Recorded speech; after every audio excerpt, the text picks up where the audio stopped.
Oye País, buenas noches, Oye País, yo soy Rudy González, gracias por su compañía en esta hora como cada noche. No tiene que sonreírse por la mañana, aunque la mañana amanezca caliente, calurosa, como esta mañana del inicio del verano, penúltima semana del mes de junio. Peluche aquí le hace una musaraña, hoy vino vestido de negro, con unos lentes raros y unas cosas como con unas paticas de gallina. A veces Peluche hace una cosa que para confundir al enemigo, dice él. Bueno, ¿quién es el enemigo? Yo no sé, pero habrá que ver, habrá que ver. Él tiene sus apuestas puestas en nuevos candidatos o aspirantes a ser candidatos presidenciales. Y Peluche se hacía abrazos a brazos y dice, ojalá Dios lo oiga, para ver si yo me pego en algo algún día. Ay, Peluche, ay, Peluche, ay, Peluche. Comenzó el verano, este 21, domingo 21 del mes de junio, solsticio de verano. Es el día más largo del año y la noche más corta del año. Y comienza el verano con temperaturas en 30 y tantos grados, 31, 32 grados en las horas de la mañana, subiendo hasta 36 en horas de la 1 de la tarde, las 2 de la tarde, y con una sensación térmica que llega hasta 38, dicen los expertos, mucha humedad, un 86% de humedad, hay mucha sensación de calor.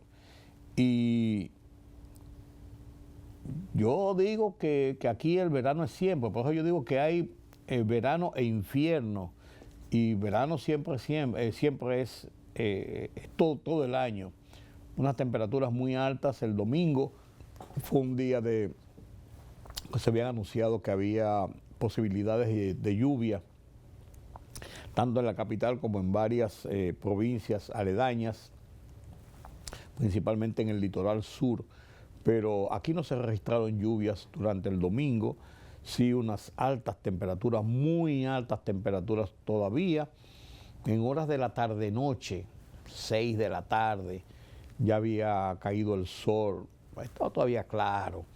Yo salí a caminar un poco y la verdad que esa sensación de calor se sentía mucho, pero como digo, estamos en los días del verano ya. El verano dura hasta del 21 de junio al 21 de septiembre, cuando comienza el otoño. Octubre, noviembre, hasta diciembre 22, cuando comienza el invierno. Mucha gente entiende o cree que el invierno es ya desde que comienza a sentirse la brisita, y que el invierno es Navidad, noviembre, diciembre, fin de año. No, el invierno comienza a final de año. Aquí se sienten algunas brisas suaves, unas temperaturas un poco menos agresivas ya en el mes de noviembre por las brisas otoñales, pero aquí en el Caribe difícilmente cambia significativamente la temperatura. Somos el Caribe, somos caribeños. Una época esta donde viene mucha gente de Europa principalmente y hasta del cono sur, donde ahora estamos en la época del otoño, ¿sabes? Estamos entrando ahora en el invierno del cono sur, cuando en esta parte es el verano, en el cono sur del continente estamos ya entrando al invierno. Es el invierno americano a la inversa de Norteamérica y a la inversa de Europa también. Entonces en esta época tenemos muchos visitantes, estamos subiendo la cantidad de visitantes que nos llegan desde Argentina, por ejemplo.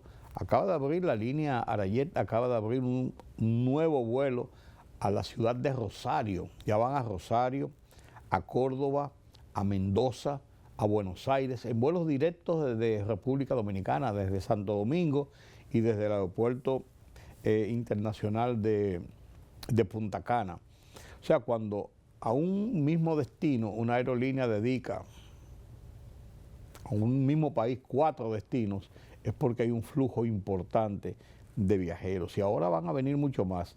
Entonces, esas personas que vienen del cono sur buscando playas han tenido, o sea, han confrontado ahora en estos días el serio problema del sargazo. Está ahí, miren el sargazo. Este lunes apareció en el periódico Listín Diario una foto impresionante de las playas de la región sur aquí, de Boca Chica, Juan Dolio, Guayacanes, y se veía la marea, esa marea marrón circulando y pegándose a la playa, a la orilla.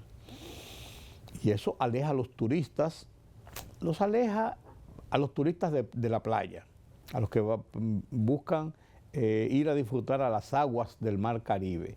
Porque pueden estar, por ejemplo, en la playa, aunque tiene un problema el sargazo. No solamente es la molestia de usted poder entrar al agua, viene traída más por la marea y se llenan las playas. Es incómodo, pero además despide un mal olor porque se va pudriendo, esas algas se van pudriendo. Entonces despide un mal olor que hace imposible disfrutar, más con el viento que trae ese mal olor, disfrutar de lo que es la playa. Pero hay otros atractivos. Pero los que vienen buscando arena, sol, playas en la zona del Caribe tienen ese problema en este año, que no es un problema de República Dominicana. Y este tema del sargazo se origina de desprendimientos miren eso, de gran parte de algas, miren eso, señores, miren eso, de gran parte de algas que salen de la parte norte de Brasil, miren eso, señores, miren eso. Rodolfo haciendo maravillas, presentándonos qué bueno uno contar con un productor que está en lo suyo. Se desprenden del norte de Brasil principalmente y vienen traídas por la corriente, cruzan todo lo que es el Atlántico Sur y entran al arco de las Antillas y entonces entran hacia la región del Caribe traídas por las corrientes que mueven en ese sentido todo lo que se va produciendo en el mar. Y entonces esos son 2-3 meses que afectan las Antillas Menores, afectan parte de Puerto Rico, afectan República Dominicana, toda la parte sur. Ahí está la combinación del sargazo. Oye, pero hoy está Rodolfo creativo hasta lo último, bueno, como de costumbre, perdón. Ese es el sargazo. Y llega y entra al Caribe y llega normalmente hasta las costas del Golfo de México, afectando también en gran manera las playas de México y todo lo que es el litoral caribeño de toda esta zona. Es una situación que genera mucho daño en estos 2 meses. Y esto unido al calor, a la gente que viene a buscar calor, entonces ya usted sabe. Y otro tema relacionado precisamente con el tema del turismo fue lo ocurrido en el hotel de Bayahíbe. Señores, dantesco este incendio que arrasó completamente el hotel.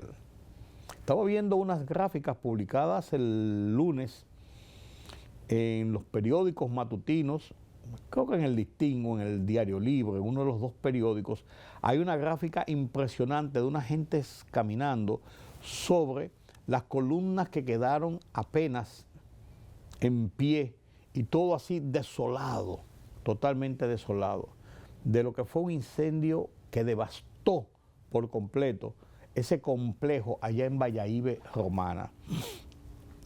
Una turista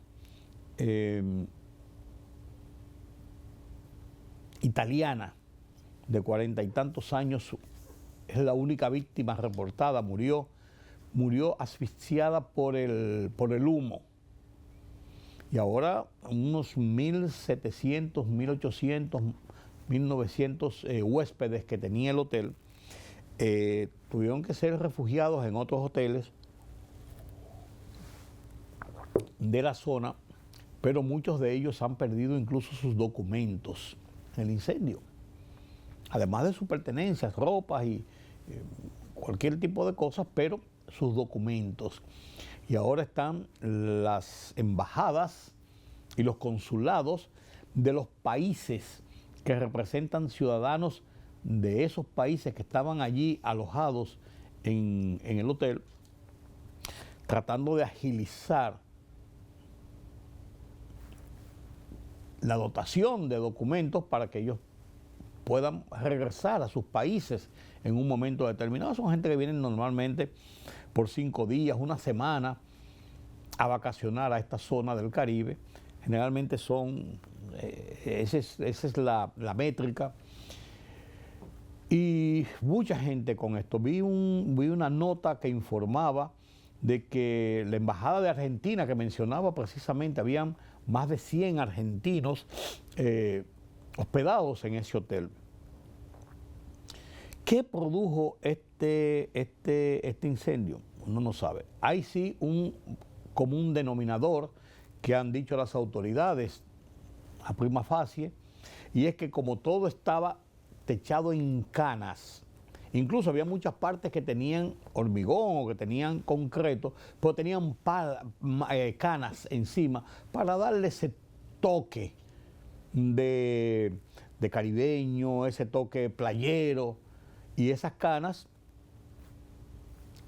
con estas temperaturas calientes, prenden, y cuando prenden eso es casi incontrolable. Y se habla de que el viento que sopla en las playas fue parte de lo que provocó que se extendiera rápidamente este fuego, este incendio. ¿Te han visto ahí? Ahí hay ese video que tomó una compañía privada, donde se ve ya devastado todo, pero un complejo realmente, totalmente destruido por el fuego.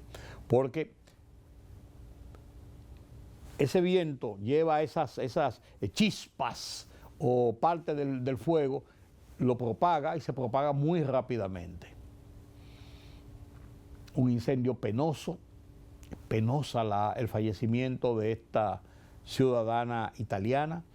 Esto ha dado pie a que casi todas las estaciones internacionales, en Italia hay muchísimos reportajes que se han publicado en la televisión italiana, pero en Estados Unidos y en muchas otras partes, porque fue un incendio de grandes proporciones, gracias a Dios, con pocas víctimas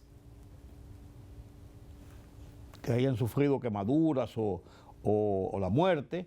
Solamente se reporta de esta ciudadana canadiense, italiana, pero esto fue un acontecimiento, un incendio de gran magnitud. Y fue reportado, vuelvo y digo, por muchas de las cadenas de televisión más importantes de Europa, de Estados Unidos y de otras partes del mundo, incluyendo varias áreas aquí de América Latina. Hay un informe un comunicado de la Asociación de Hoteles, donde lamentan el caso y ofrecen la mano amiga para acoger a los que quedaron sin dónde estar, sin refugiarse, a lo mejor sin ningún tipo de documentación, hasta que se han dotado de esa documentación. A lo mejor perdieron también dinero, todo, tarjetas de crédito. Uno no sabe si se fueron a la playa, estaban en la playa. Generalmente usted lleva una tarjeta de crédito y si acaso para comprar algo, porque como hay todo incluido también, la gente ni se preocupa, se mete 2 o 3 pesos en los bolsillos o dólares en los bolsillos para dar una propina, para comprar cualquier cosa. Pero si están en la playa, normalmente se van en traje de baño, con una toalla, una cosa, y todo lo dejan en el hotel. Y si no estaban en la playa y tuvieron que salir despavoridos, huyéndole al fuego, es muy probable que muchos de ellos hayan dejado sus pertenencias más importantes, como es precisamente la documentación, pasaportes, ID, tarjetas de crédito, licencias de conducir. Eso es un tema, señores, es un tema, pero Así ocurren las cosas. Y es una pena que hayamos sufrido esta situación allá en Bayahíbe. Hubo mucha actividad política este fin de semana, el PRM, el PLD, la Fuerza del Pueblo, y se está agigantando el laborantismo político de cara a los comicios del 2028. El plan anticrisis ya es una ley, se propuso como un proyecto de ley inmediatamente en el Senado, la Cámara de Diputados, lo aprobaron y fue promulgado por el Poder Ejecutivo con algunos periquitos, de los que yo me voy a referir un poco más adelante. Y tenemos el tema, señores, de Colombia y las elecciones de Colombia. El resultado de las elecciones de Colombia. El continente gira y gira a la derecha. La renuncia del primer ministro de Inglaterra, de Gran Bretaña, del Reino Unido.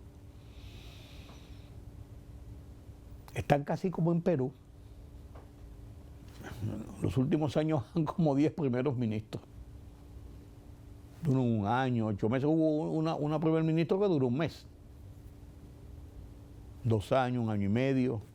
Y ahí vamos. Cameron fue el último que duró más tiempo, hasta el 2016, y de ahí en adelante, en los últimos 10 años, eso ha sido un alboroto entre laboristas y conservadores, y el Parlamento de Gran Bretaña. Estos y otros temas los desarrollaremos con más detalles después de la pausa. El ministro de Hacienda y Economía, Magín Díaz, defendió este lunes la Ley 30-26 sobre medidas pro crecimiento económico, simplificación fiscal y mitigación de la crisis internacional, aunque admitió que el paquete aprobado por el Congreso no resuelve el problema estructural de las finanzas públicas dominicanas. Según explicó, la iniciativa constituye una respuesta viable ante la actual coyuntura, mientras un pacto fiscal de mayor alcance continúa pendiente.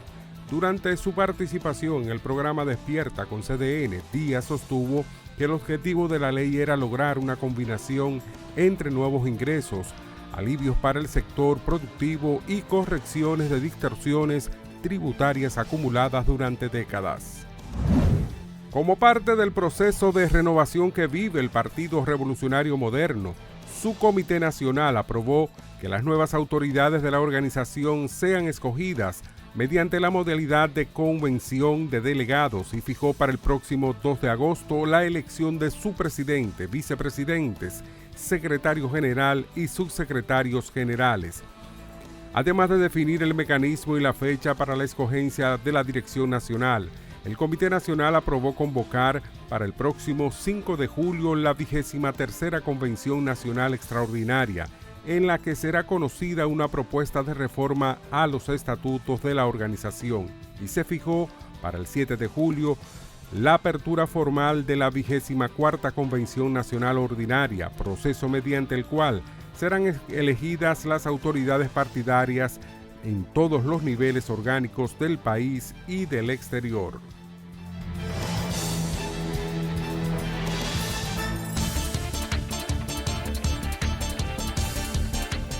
El ministro de Exteriores de Israel, Gideon Sa'ar, reivindicó hoy el derecho de su país a permanecer en el territorio ocupado de Cisjordania, al que se refirió con la denominación bíblica de Judea y Samaria, durante un encuentro con la comisaria europea del Mediterráneo, Dubravka Šuica.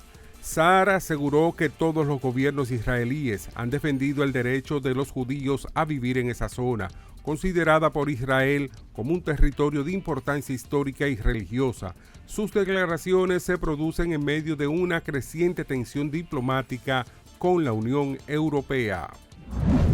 El laborista Keir Starmer ha anunciado este lunes su dimisión como primer ministro del Reino Unido y la convocatoria de elecciones primarias para que el Partido Laborista busque un sucesor, apenas 2 años después de que la formación lograra una victoria electoral aplastante y acabara con 14 años de gobiernos conservadores. Steinmeier cede así el testigo tras meses de presión incesante en el seno de su propio partido y en plena caída libre de popularidad. El Reino Unido nombrará, por tanto, en las próximas semanas a su 7º primer ministro en una década. El relevo se produce justo cuando están a punto de cumplirse 10 años del referéndum del Brexit, que empujó al país a una inestabilidad de la que no logra salir.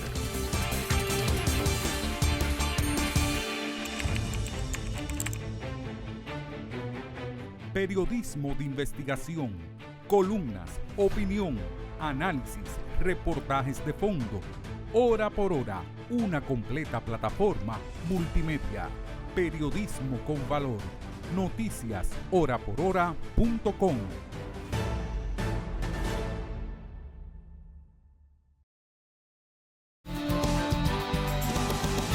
El plan anticrisis presentado por el gobierno para enfrentar los efectos de los aumentos de los precios del petróleo, del barril de petróleo y sus efectos en los combustibles que consumimos en República Dominicana, básicamente a propósito del tema de las guerras, en especial la guerra del Golfo, el tema Irán, Estados Unidos, Israel, Hezbollah, Líbano. Fue un plan bien diseñado, bien estructurado, bien socializado por el equipo económico del gobierno con Magín Díaz, ministro de Hacienda y Economía, a la cabeza. Cubrió todos los sectores, medios de comunicación. Se presentaron los pros y los contras de la situación que estamos viviendo, la necesidad de enfrentarlo, que a decirle Magín Díaz, yo creo que con mucha y sobrada razón, es mejor enfrentar la crisis que vemos venir con toda su fuerza, que estamos sintiendo ya los primeros efectos, a no tener que actuar dentro de la crisis que obliga a una drasticidad que se puede socializar, que se puede atenuar, que se puede manejar de una forma diferente de cara a la sociedad. Y es lo que ha hecho el gobierno. Yo creo que ha tenido razón. Después de la experiencia de 2024 con el proyecto de reforma fiscal y su retiro después que estaba ya en el Congreso, evidentemente por un mal manejo mediático y de cara a los sectores que estaban dentro del espectro que sentirían los efectos de esa reforma, de cara a esa experiencia, ahora se hizo lo que había que hacer. Bien. Y se aprobó en la Cámara de Diputados. Se aprobó en el Senado primero y después se aprobó en la Cámara de Diputados. De urgencia en cada caso. 2 lecturas consecutivas, rápidamente, no es un proyecto ampuloso, sino que tiene unas explicaciones, en cada una de las medidas, que ha servido no solamente para recaudar entre 40 y 50 mil millones de pesos que ha dicho el gobierno que necesita para enfrentar lo que significa el subsidio prácticamente a los combustibles en este momento por el alza del precio del petróleo, sino que ha servido para adecuar algunas leyes tributarias, algunas situaciones, algunos entuertos que habían incluso para traer a la realidad leyes que se estaban aplicando desde hace 40, 50 años, que no tenían un sentido realmente dentro de lo que es una realidad diferente. Entonces han comenzado a adecuar esto. Y esto indica que en el transcurso del tiempo el gobierno va a seguir ajustando todas estas distorsiones que se han registrado en el tema de la parte tributaria, fiscal tributaria del país. Aprobaron los senadores, la aprobaron los diputados de urgencia con el voto mayoritario de los legisladores del partido de gobierno que controlan ambas cámaras. Una ley regular, no necesitaba aprobación calificada de 2/3 partes, ni mucho menos, sino la mitad de los presentes más uno, y punto. Y se acabó. Y se aprobaron, y se aprobó las leyes. Inmediatamente llegó, se aprobó ese mismo jueves, viernes, e inmediatamente el Poder Ejecutivo la recibió y inmediatamente la firmó y la promulgó. Y la convirtió en ley, y ya es una ley. Una semana de enviada al Congreso y ya es ley, perfectamente bien. Y eso había que esperarlo, había un consenso, con excepción de los partidos de la oposición que cerraron filas independientemente cada uno, diciendo que no se debía hacer, que si esto, que lo otro, pues tampoco proponiendo qué podíamos hacer para enfrentar la crisis. Había que enfrentarla. Y yo veo un punto negro en esto. Fue el tema de lo que ocurrió con los impuestos al juego, a las bancas de apuestas, donde de 120,000 pesos que debían pagar las bancas de apuestas, ellos se lo bajaron a 85. Descontaron 30,000, más o menos unos 30,000 pesos por cada licencia de los impuestos. El único punto que se tocó así nodal, y eso deja un mal sabor, y el mal sabor es el siguiente. Esto viene a ratificar las aprehensiones, las quejas, las advertencias que se han hecho del manejo de dinero en las campañas electorales de algunos sectores que después hacen esas inversiones para tener luego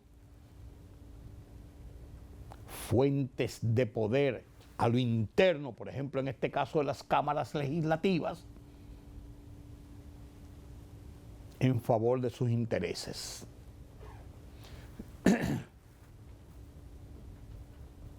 Se ha hablado mucho del dinero de los juegos de azar, de los banqueros de lotería, que no son los banqueros formales, tradicionales, que son otra cosa, de los banqueros de lotería, inmiscuidos en la política, aportando dinero. Se habla de mucha gente, de banqueros, narcotraficantes, gaseros, de todo se habla. De personas que no tienen nada que ver con la política directamente, sino que invierten para tener después puntos de reclamos y buscar acciones en favor de sus negocios. Banqueros de lotería no solamente invierten, sino que hay muchos que han llegado ya a conformar parte de las matrículas congresuales del Senado y la Cámara de Diputados. Porque no se conforman con invertir, sino vamos a estar ahí nosotros para nosotros poder defender nuestras cosas. Entonces, yo tenía mis esperanzas, y lo confieso, de que el Poder Ejecutivo iba a devolver ese proyecto de ley, iba a observar el proyecto de ley, diciendo no, nosotros no estamos de acuerdo con que las bancas de lotería se les reduzca el impuesto que están muchos otros sectores contribuyendo para solucionar la crisis que tenemos encima y que hemos planteado de cara a la sociedad. Es posible que eso provocara una rebelión de banqueros de lotería y sus alastres dentro del Congreso, la Senado y la Cámara de Diputados, y trataban de bloquearle el proyecto. Un pulso que hay que echar. Ese es mi entender. El Poder Ejecutivo a lo mejor tomó una decisión de promulgarlo y darle para adelante para no retrasar la entrada en vigencia de ese proyecto ya convertido en ley que se está necesitando para enfrentar la crisis que tenemos por el aumento del precio del petróleo.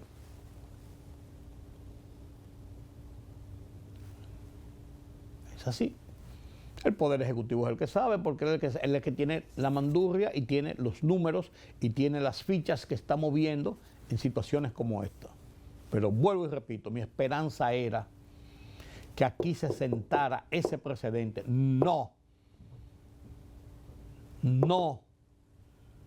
Yo como presidente de la República, como dirigente político, líder del partido mayoritario del partido de gobierno, no estoy de acuerdo con esa presión, porque esto viene a confirmar lo que ha sido la queja pública de la entrada de dinero non santo a la política partidaria para buscar después cobrar en un momento determinado, como todo indica que es lo que ha ocurrido ahora. Le están dando razón de causa y de realidad a esas quejas, que volvió a aflorar ahora cuando se habló de retirar parte del dinero, o sea, de que los partidos políticos dejaran de recibir el 50% de lo que está asignado este año en el presupuesto de la nación para sus labores políticas intestinas. Y volvió a aflorar de muchos sectores que inciden en la política electoral principalmente, para después pasar factura. Y aquí no solamente pasaron factura, sino que se impusieron. Esa es la realidad, señores. Esa es la realidad. Pero tenemos la ley. Si hay algunos temas que hay que hacer reglamentos para su aplicación inmediata, pero ya eso es cosa rápida, porque en el tiempo en que se estuvo estructurando este proyecto, yo entiendo que se estaban haciendo concomitantemente toda la parte operativa para ponerla en funcionamiento inmediatamente. Muchas de ellas son simplemente con resoluciones internas, con la aplicación, con cambio de algunas cosas. Otras podían necesitar algún reglamento especial de aplicación, que es lo correcto en algunos casos. Pero, vuelvo y digo, ya es una ley. Vamos a ver si esto afloja un poco la presión que tiene el país por esta situación de los precios del petróleo, pero también que tiene el gobierno en la recepción de los recursos para poder incidir en los gastos de capital, las obras que demanda el país y para cubrir la operatividad burocrática del Estado. Empleados, oficinas, acciones, programas, de todo lo que significa la burocracia oficial estatal, que se paga con los impuestos que pagamos los ciudadanos. Ya veremos, ya veremos.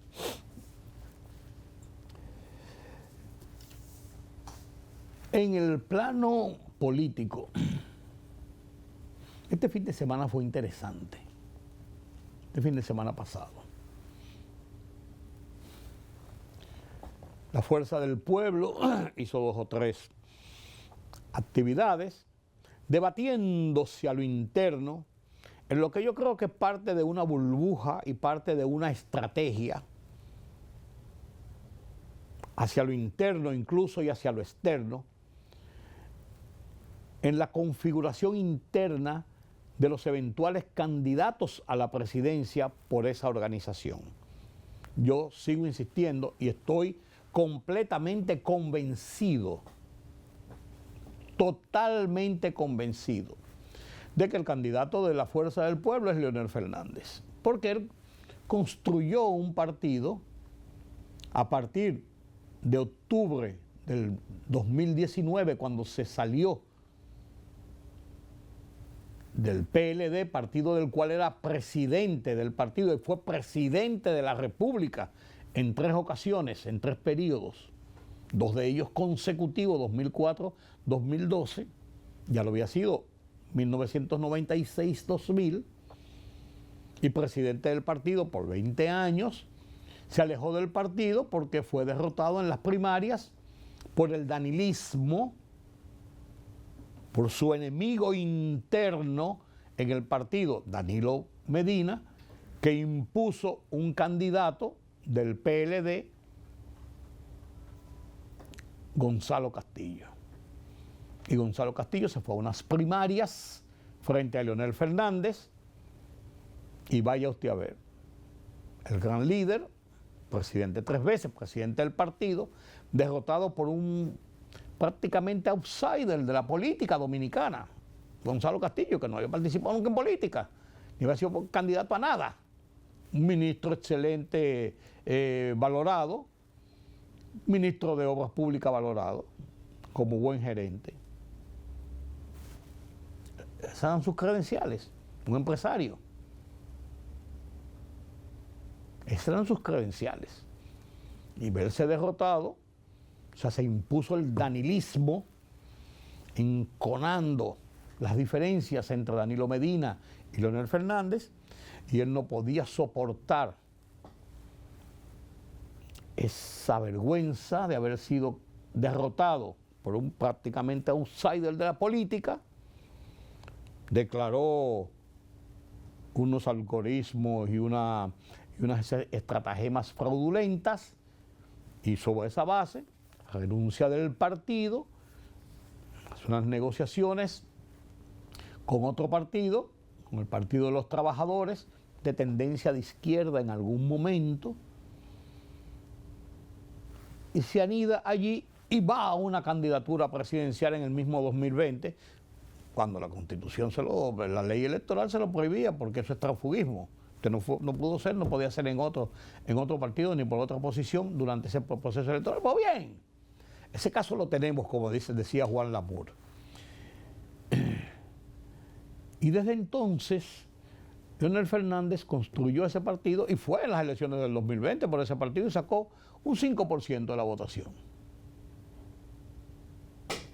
Pero ahí arreció, y Gonzalo Castillo, como candidato del PLD, sacó un 37%. Ahí comenzó la gran extracción de la Fuerza del Pueblo desde las bases del PLDismo, principalmente para engrosar el partido de Leonel Fernández con aspiraciones para el 2024 como candidato.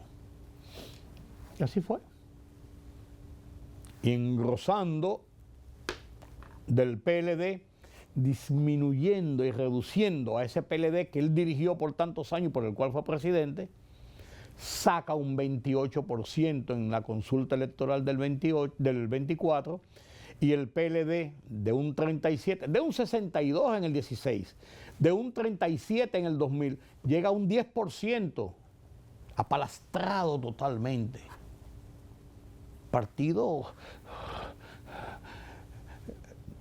tratando de respirar para sobrevivir. Leonel Fernández subió al 28 y se convirtió, ellos mismos se autoproclamaron como líderes de la oposición al gobierno de Luis Abinader en segunda gestión.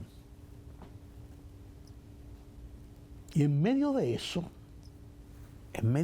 lógicamente,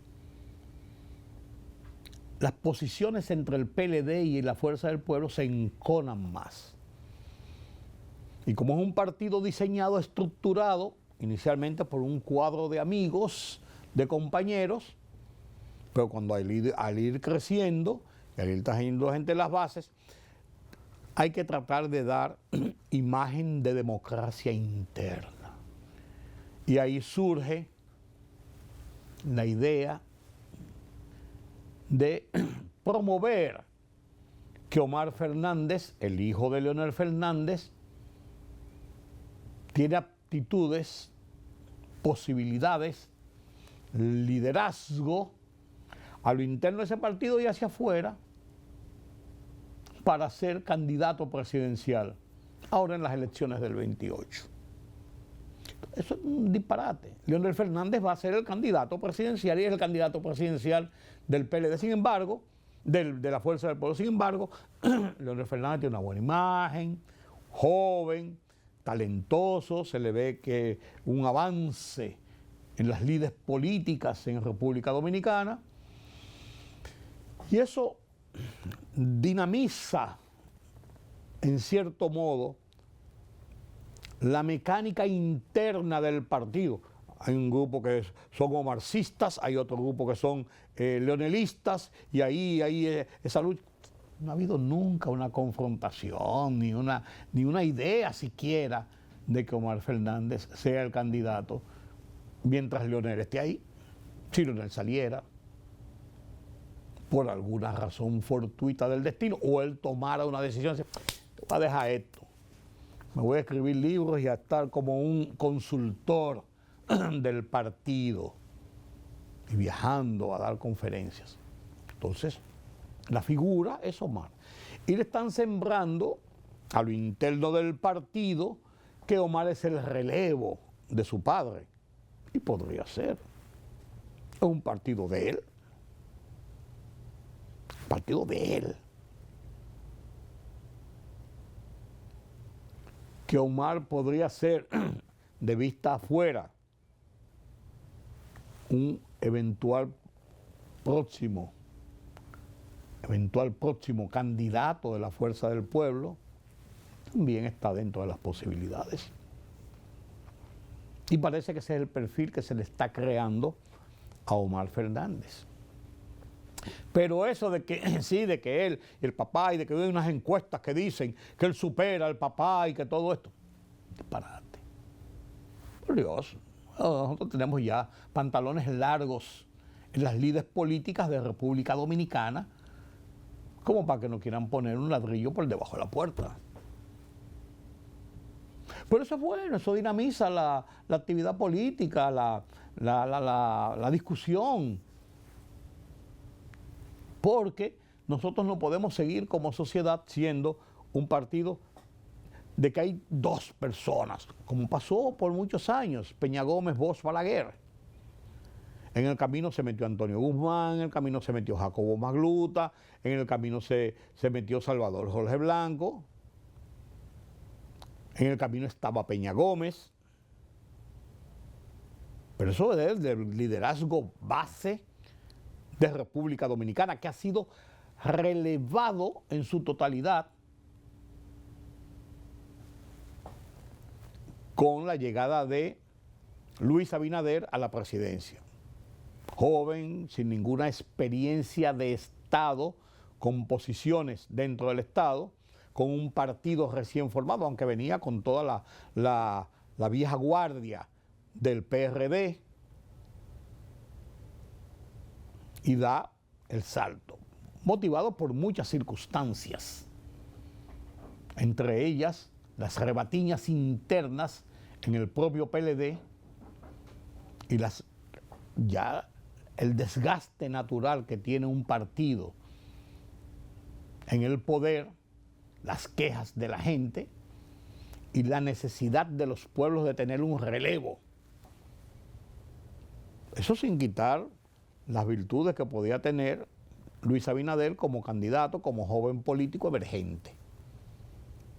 Entonces desde ahí comienza a perfilarse una nueva camada política en el país.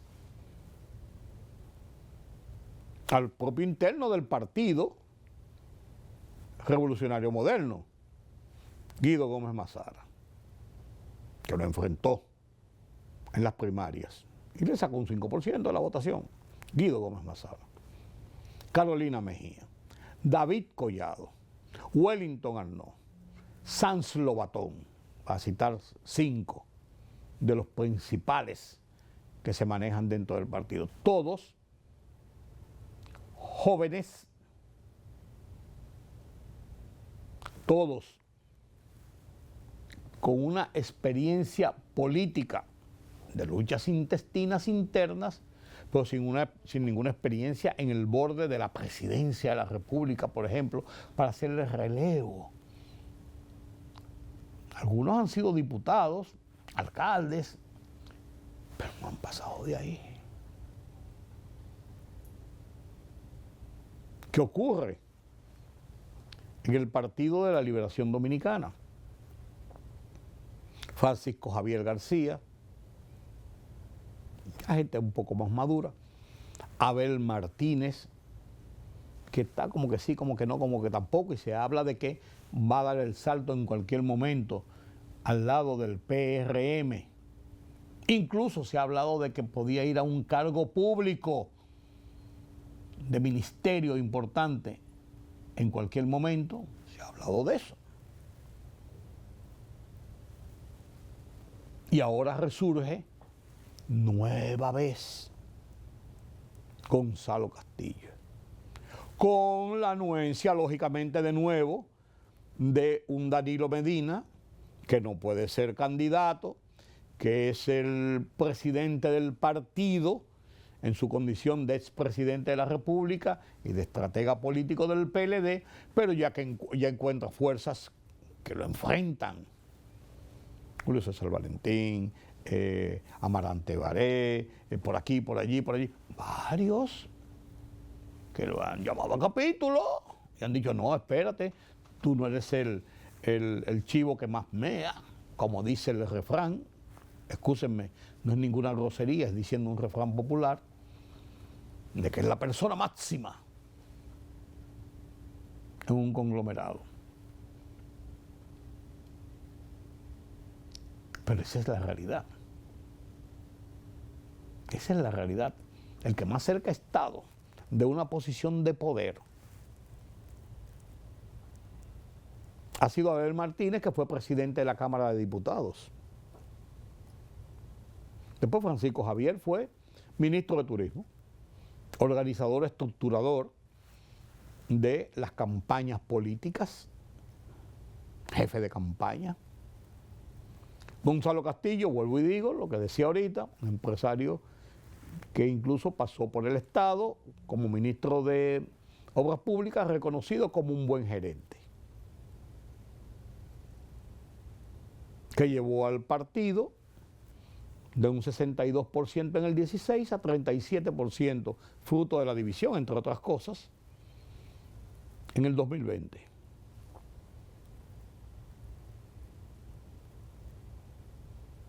Abel Martínez, responsable de haber llevado al partido con una candidatura presidencial en el 2024 al 10%.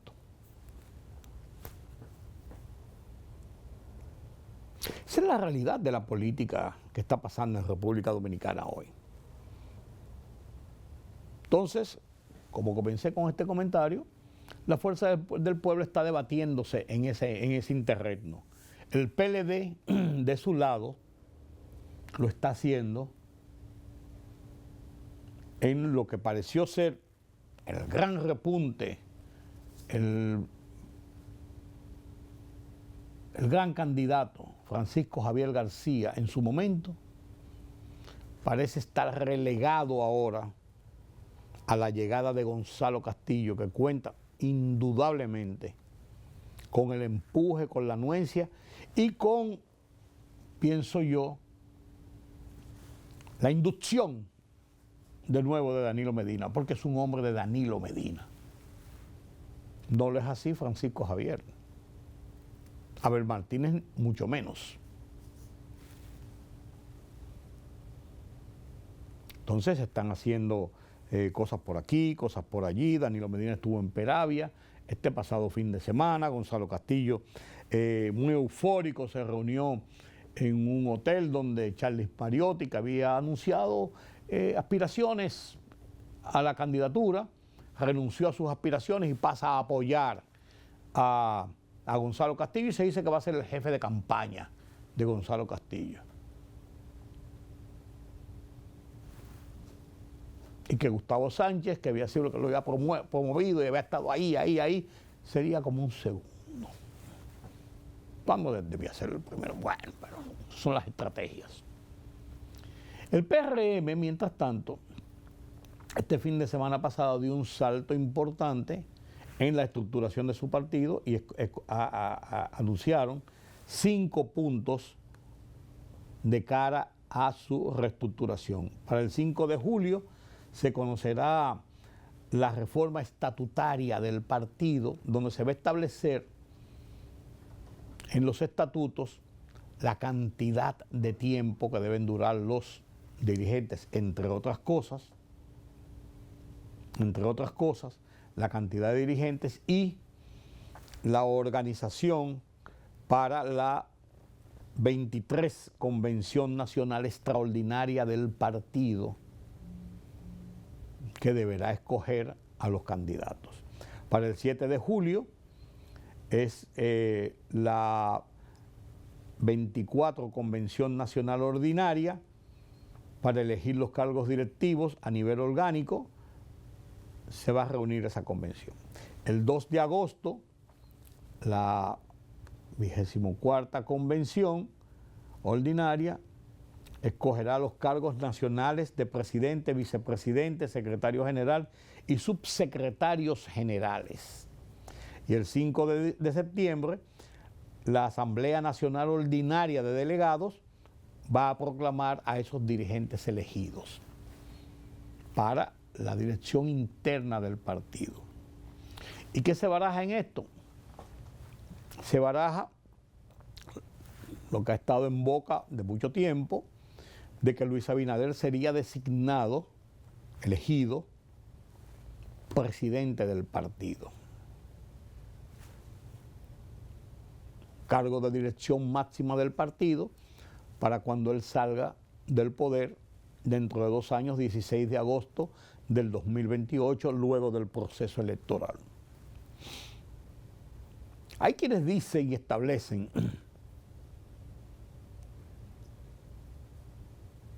que no sería electo ahora presidente del partido.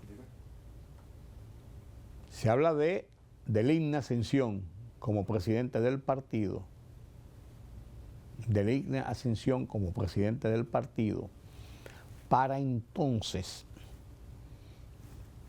una vez reformado el tiempo de las autoridades, por 2 años, dejar abierto para que Luis Abinader en el 2028 asuma la presidencia del partido de cara ya a su salida de la presidencia de la República y permanezca entonces como el máximo dirigente interno orgánico del partido.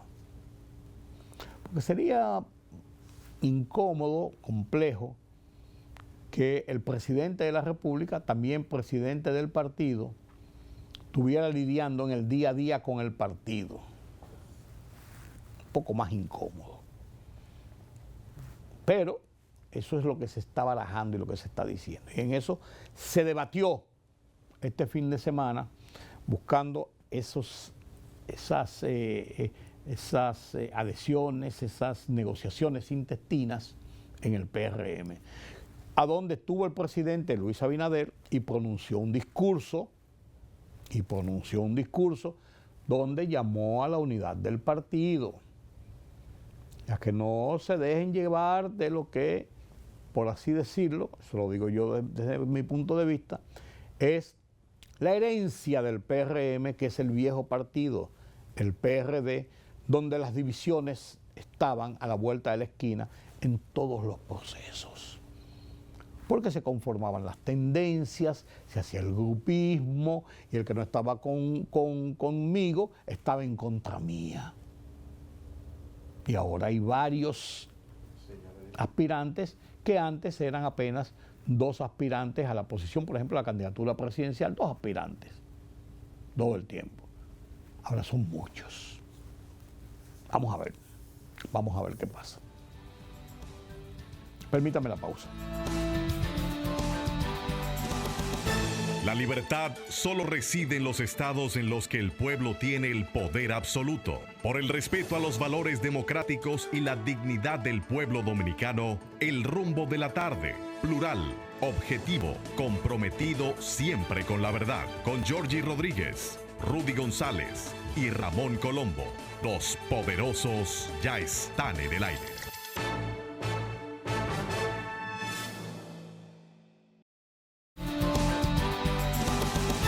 Colombia gira a la derecha después del gobierno de Petro, que ha sido un gobierno con cuántos reflujos. Colombia siempre ha sido un país conservador, ha habido gentes de centro, pero siempre a la derecha, y después de Petro ahora viene Abelardo de la Espriella, quien sacó el 49.66% de los votos para un total de 12.959.542 votos contra Iván Cepeda, que sacó un 48.7% para 12.708.712 votos. 200 y tantos mil votos más le llevó a Abelardo de la Espriella, quien ya ha recibido la felicitación de la generalidad de los presidentes de América Latina, la mayoría de ellos encabezados por, y de Estados Unidos encabezados por el presidente Trump y el secretario Marco Rubio. América Latina, la mayoría de los presidentes de centro y centro derecha, o de derecha.